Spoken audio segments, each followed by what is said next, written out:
अहो आञ्जनेयं महादिव्यकायं प्रसन्नाञ्जनेयं प्रभो रामभक्तम् प्रसन्नाङ्गरागं प्रभाकाञ्चनाङ्गं सदा पाहि मां स्वामी श्रीरामदूतम् भजे वायुपुत्रं भजे सूर्यमित्रं भजे बालगात्रं भजे ब्रह्मतेजम्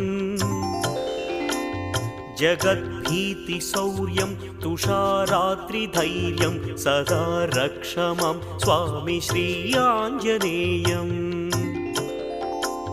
तृणीभूतहेतुं रणोद्यद्विभूतं भजे सन्ततं रामभूपालदासं